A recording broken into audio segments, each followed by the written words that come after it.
Nobody warned Ethan that an ordinary Thursday shift at a hardware store in Denver would end with a sentence he couldn't shake off.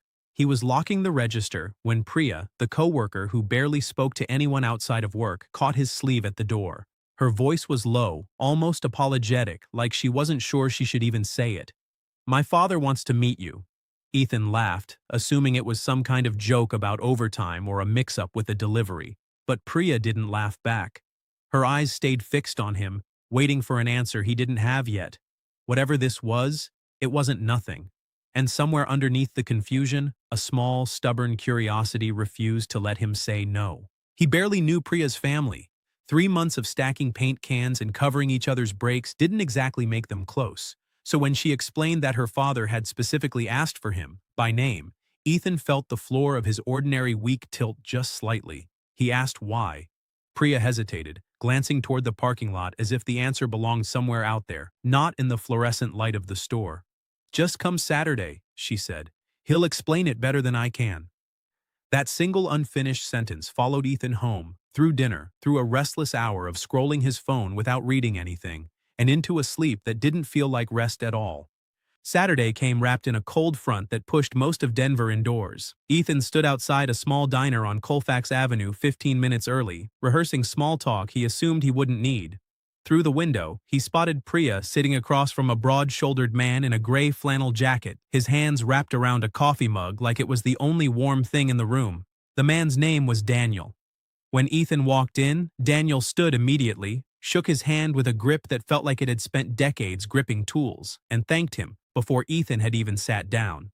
Thanked him for what? Ethan still didn't know. Before any of that, though, there was a silence at the table that stretched just a beat too long. Ethan ran through a quiet list of guesses in his head, none of them close to what was actually waiting for him. It took the length of 2 coffee refills before the story came out. Daniel explained that 2 weeks earlier, an elderly man had wandered into the hardware store confused, holding a faded photograph and asking for help finding an address that no longer existed. Most customers had walked past him. Ethan hadn't. He'd spent almost 40 minutes on his lunch break driving the man home, listening to stories about a house that had been torn down a decade ago, and making sure he had a working phone number taped inside his jacket in case it happened again. Ethan barely remembered the details. It hadn't felt like anything worth remembering. But the old man was Daniel's father, and nobody in the family had known he'd wandered off that afternoon until Ethan brought him back to the door himself. Daniel's voice cracked slightly when he admitted something he clearly hadn't planned to say out loud. His father had been diagnosed with early memory loss the year before, and the family had been quietly falling apart trying to manage it without asking for help. That afternoon, when a stranger showed up at their door with his father safe and calm, something in Daniel broke open that he'd been holding together for months. He hadn't slept properly since. He'd asked Priya who the young man from the store was, and once he found out, he couldn't stop thinking about the fact that a total stranger had shown more patience with his father than half his own relatives had managed in a year. Daniel described the afternoon in pieces, like he was still assembling it himself. His father had slipped out of the house while his mother napped, wandering nearly a mile before ending up confused near the paint aisle, gripping a photograph so old the edges had gone soft as fabric. Daniel hadn't been there. He'd been at work 30 minutes across town, completely unaware that his father was standing lost among strangers, asking for an address that hadn't existed in 10 years. When his phone rang that evening and he heard his father's voice, calm and unbothered, mentioning a nice young man who'd driven him home and taped a phone number inside his jacket pocket, Daniel had to pull his car over on the shoulder of the highway because his hands were shaking too badly to keep driving. Ethan sat there not knowing what to do with his hands or his face. He wasn't used to being thanked like this, like he'd done something rare instead of something obvious. He told Daniel it hadn't felt like a big decision at the time. Somebody needed help, and he was there. That was it. But Daniel shook his head slowly, the way people do when they've already decided a thing is more important than the person in front of them realizes. "That's exactly why it mattered," he said. "Because you didn't think it was a big deal." The conversation shifted after that, softening into something closer to an ordinary talk between 2 people getting to know each other. Daniel asked about Ethan's life outside the store, and Ethan found himself talking more openly than he expected to a man he'd met an hour earlier. He explained that he was saving toward an electrician's certification program, 1 class at a time, paying tuition out of a paycheck that barely stretched far enough. community college part-time, hardware store the rest of the week, and almost no room left over for anything unexpected. He hadn't meant to say that much. It slipped out somewhere between the second and third coffee. Priya finally spoke up at that point, her voice quieter than usual. She admitted she'd noticed something was off with her father weeks before that afternoon. The way he kept checking his phone during her shifts, the way he'd started asking coworkers offhand questions about who came and went from the store. She hadn't understood why until he explained that he was quietly trying to figure out how to find the person who'd helped his father without making it feel like a formal thank you card and a handshake. He wanted to actually know who Ethan was before deciding what, if anything, he wanted to do about it. Daniel went quiet for a moment, turning his mug slowly on the table like he was deciding something. Then he told Ethan about his own life, the parts Priya rarely mentioned. Decades ago, Daniel had been the one struggling, dropping out of a technical program halfway through because his family needed him working full-time instead. He'd spent years believing that door had simply closed for good until much later, an unexpected opportunity reopened it. He never forgot how that single chance changed the entire shape of his life. He said it plainly, like a fact rather than a confession. He'd promised himself that if he was ever in a position to give someone else that same chance, he would take it without hesitating. For a moment, the diner around them seemed to fade into background noise until it was just the three of them and whatever Daniel was about to do next. Then he reached into his jacket and placed an envelope on the table, sliding it toward Ethan the way someone hands over something they've been carrying around, waiting for the right moment. Ethan stared at it without touching it at first, some instinct telling him this wasn't just paperwork. Priya said nothing, watching her father with an expression that told Ethan she already knew what was inside. Inside was a letter, handwritten, along with a printed confirmation from a technical trade school across the city. Daniel had spoken to the program director himself that week and arranged full coverage for Ethan's certification, tuition, materials, exam fees, everything. No repayment expected, no strings attached beyond one simple request written at the bottom of the page, that Ethan pass the kindness forward someday in whatever form made sense when the moment came. For a long moment, Ethan couldn't speak. He read the letter twice, then a third time, as if the words might rearrange themselves into something less overwhelming.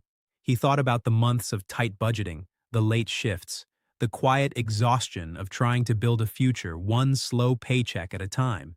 And now, because of 40 unremarkable minutes helping a confused stranger find his way home, that entire timeline had just folded in on itself. Priya reached across and squeezed her father's arm, and for a second, Ethan realized this moment meant almost as much to her as it did to him. She told him quietly that she'd watched her father carry guilt for months, guilt that he couldn't be there that afternoon, guilt that it took a stranger to do what he felt he should have somehow prevented. Whatever this envelope was, it wasn't just generosity. It was Daniel finally putting down a weight he'd been dragging around since the day his phone rang on that highway shoulder. He asked Daniel why he was doing this, really doing it, beyond gratitude. Daniel's answer was simple. He said gratitude fades if you don't turn it into something. He didn't want to just thank Ethan and shake his hand again on the way out. He wanted the afternoon that Ethan barely remembered to mean something lasting, the same way a stranger's decision decades earlier had meant something lasting for him. Walking out of the diner into the cold afternoon, Ethan didn't feel like the same person who had walked in. Priya caught up to him near the door, and for the first time since she'd grabbed his sleeve on Thursday, she actually smiled. She told him her father hadn't slept right in weeks trying to figure out how to properly say thank you, and that this, finally, felt like the right way. Ethan didn't have a clever response for that. He just nodded, still holding the envelope like it might disappear if he loosened his grip. Months later, sitting in his first week of certification classes, Ethan would still think back to that Thursday evening at the store, replaying the moment Priya said those 5 words that started everything. He hadn't been looking for anything that day. He hadn't been trying to change his life. He had simply stopped to help someone who needed it, the way he always had, without expecting anyone to notice. Somewhere in the middle of that first certification class, Ethan finally understood something Daniel had said, almost offhandedly, back at the diner. Kindness rarely announces itself as important while it's happening. It's only later, sometimes months later, that you find out which 40 minutes of your life quietly rewrote everything that came after it. He still worked weekend shifts at the hardware store, partly because he needed the income and partly because he wasn't ready to let go of the place where all of this had started. Customers came and went the same way they always had, most of them barely registering the people who helped them. Ethan found himself paying closer attention now, not because he expected anything in return, but because he'd learned firsthand how invisible a single moment could feel to the person offering it, and how enormous it could become to the person receiving it. Priya's father recovered from that particular afternoon without ever fully understanding the ripple it had caused. He still sometimes lost his way around familiar streets, still occasionally reached for addresses that no longer existed. But now there was a photograph taped inside the family car, a phone number memorized by 3 different people, and a standing agreement that if he ever wandered again, someone close by would know exactly who to call. Daniel kept a folded copy of that first letter in his desk drawer, the one confirming Ethan's enrollment, not because he needed the reminder of what he'd done, but because he needed the reminder of what had once been done for him, decades earlier, by someone he'd nearly lost touch with. He liked knowing the chain hadn't broken. He liked knowing it had simply found its next link. And Ethan, months into a future he hadn't planned for and barely believed was real, would sometimes catch himself mid-shift, stacking shelves or helping a confused customer find the right aisle, thinking about how close he'd come to laughing off Priya's 5 quiet words at the door that Thursday evening. If he had brushed her off, if curiosity hadn't nudged him toward that cold Saturday diner, none of this would exist. Not the classes, not the certifications slowly taking shape, not the strange, grounding comfort of knowing that somewhere out there, an ordinary act of patience could still change the entire direction of someone's life, including his own.